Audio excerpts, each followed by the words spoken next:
So hello, what's up mga kids? Day Adventures na naman. Kasama si Bro Tome and Bro Alot. So abangan na lang mga kids kung ano mahuhuli namin ngayon. Sana ay makatiming kami ng mga mamaw, no? So abangan na lang mga kids. So God bless. Let's go! So hello, what's up mga kids, no? At pagkatapos na tayong makapag-warm up dive ay proceed na tayo dito sa may batuhan na palagi nating pinupuntahan dito na spot. Pangatlong bato na pala natin to mga kids sa drop na to. At sinabihan din ako ng buddy ko na si Bro Tome na may mga GT na pumunta dito sa batuhan na to. Kaya din ako nagtataka mga kids, no, na may mga GT na pumunta sa batuhan na to mga kids, kasi dito tayo palaging nakakuha ng mga GT nung mga nakaraang dive natin. Dito ako madalas nakakita ng mga GT dito na spot mga kids, no, kasi yung batuhan dito ay may parang cave sa ilalim at doon sila nagtatago. At hindi pa nga tayo nakalapag sa baba mga kids ay sinalubong kaagad tayo ng dalawang GT. Hindi ko lang minadala yung pagtira ko mga kids para sure na makuha natin tong isda na to. Dito sa dive na to mga kids ay akala ko dalawa lang sila, ngunit nung pagtingin ko sa kabila ay may dalawa pang lumabas doon sa may batuhan. Hindi mo na natin madaliin yung pagtira mga kids, no, kasi sa tingin ko hindi man gaano kailap yung isda na to. Kaya take time lang tayo dito mga kids at maghintay lang tayo ng opportunity na matira natin to ng maayos. Tamang granting lang tayo dito mga kids para hindi sila mabubulabog. At dito banda ay medyo nalito ako kung alin yung titirahin ko mga kids, kasi naghahanap ako kung alin yung mas malaki. Ngunit sa time na to mga kids, hindi na tayo pipili pa. Kung ano yung lalapit sa atin, yun na yung titirahin natin.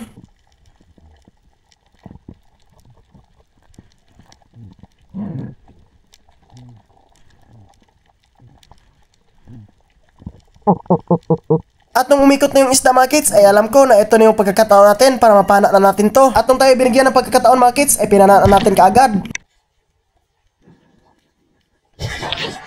At ayun mga kids, good holding shot at medyo fatal din yung shot placement natin. Kaya hinigpitan ko lang yung linya mga kids para hindi niya maisabit dun sa baba. Muntik na pumasok yung isda sa batuhan mga kids, buti na lang nahatak natin yung linya kaya hindi na siya nakapunta doon. Keeping the line tight lang mga kids kasi kampante naman ako na hindi na to makawala tong isda na to. At ayan pala yung dive buddy ko mga kids na si Bro Tome, nag-aabang lang. Nag-aabang lang yan siya kung kailangan ko ng second shot at para na din sa safety ng pag-dive namin. Always have a dive buddy talaga mga kids, lalo na kung ganito na kalalim ang sinisisid nyo. Always prioritize your safety talaga mga kids. Kaya importante talaga pag may dive buddy. At sinabihan ko siya mga kids na tingnan kung may sumaboy ba na mga kasama ng GT na to. Kasi madalas talaga pag nakakapana ka ng ganito mga kids ay kapag may kasama siya ay sumusunod yan sila. Kasi yung mga isda na to mga kids ay grabe ka curious talaga. Kaya minsan ay sumusunod sila sa mga kasama nila na napana natin.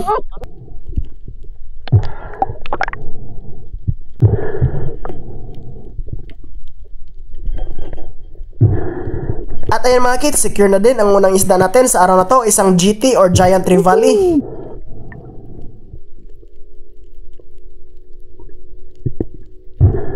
At dito mga kids, nag-dive tayo ulit kasi nagbabakasakali ako na andun pa yung mga kasama niya dun sa baba. Nagdahan-dahan lang ako na mag-drop dito mga kids, no, para iwas vibration din. Kasi kung sakaling may isda pa man na natira ay hindi natin mabubulabog.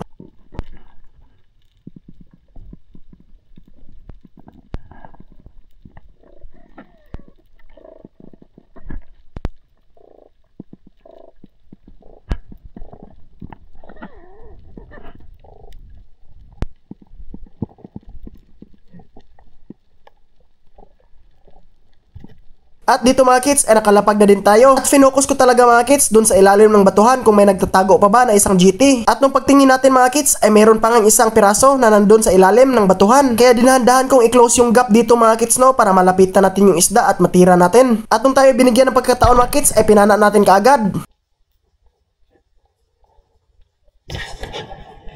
Ayun mga kids, sa pool na naman ang pangalawang isda natin sa araw na to. Hindi ko masyadong natingnan kung ayos ba yung shot placement natin dito mga kids, no? At dito banda mga kids ay akala ko mapupunit tong isda na to kasi nandun siya sa ilalim ng batuhan. Ngunit nung paglabas niya mga kids ay good holding shot pala yung pagkatira natin. Parehas lang yung shot placement natin dito mga kids. Sa unang natira natin ay isang GT. Kaya keeping the line tight na lang ako dito mga kids. Kasi kampante na ako dito mga kids na hindi na makakawala yung isda na to. At para na din maiwasan natin na may sabit niyong linya dun sa baba.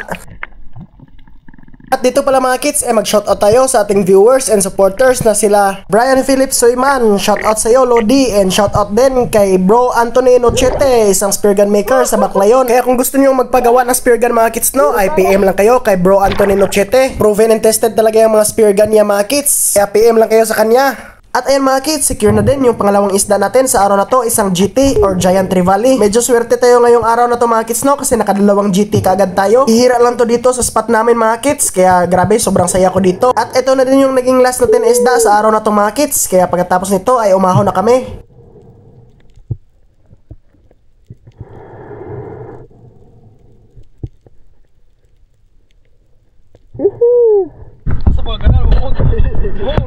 Ambisyon, magulo ka. Let's go! Nakakasama tayo mga kids. Oh. Dalawang giant Toblerone. Yes, right! Najiwin, champion! At dito mga kids, dumaan ang isang araw at binalikan natin yung spot. Nagplano akong mag quick dive lang dito mga kids, pang ulam lang sana. Kasi nung pagtingin ko sa dagat mga kids, sobrang linaw talaga. Kaya yun, napagpasyahan ko na mag dive. Baka makadali tayo ng mamaw dito. Ako lang muna mag-isa mga kids, no? Kasi yung mga kasama ko hindi po na sila sa mama. So abangan na lang mga kids kung ano mahuli natin. Sana ipapalain tayo mga kids, no? So abangan na lang mga kids kung ano mahuli natin. So let's go. Woo!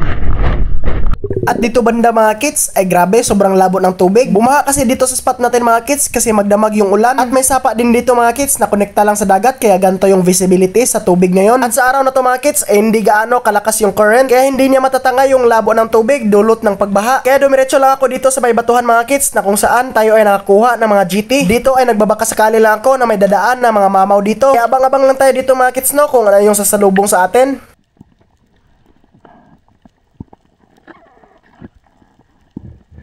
At nung tayo ay nakalapag na mga kids, tinignan natin kaagad yung bato na tinataguan ng mga GT. At ayun mga kids, may isang GT nga na lumabas dun sa may batuhan na madalas nilang tinataguan. Kaya tamang granting lang tayo dito mga kids, no, para ma-attract natin yung isda. At hanap lang tayo dito ng tiyempo mga kids, no, na matira natin to ng maayos. Less movement and vibration lang tayo dito talaga mga kids para hindi natin mabulabog yung isda. Akala ko aalis nitong isda na to mga kids, ngunit umikot siya papalapit sa atin. Kaya nung tayo ay binigyan ng opportunity mga kids, pinana na natin.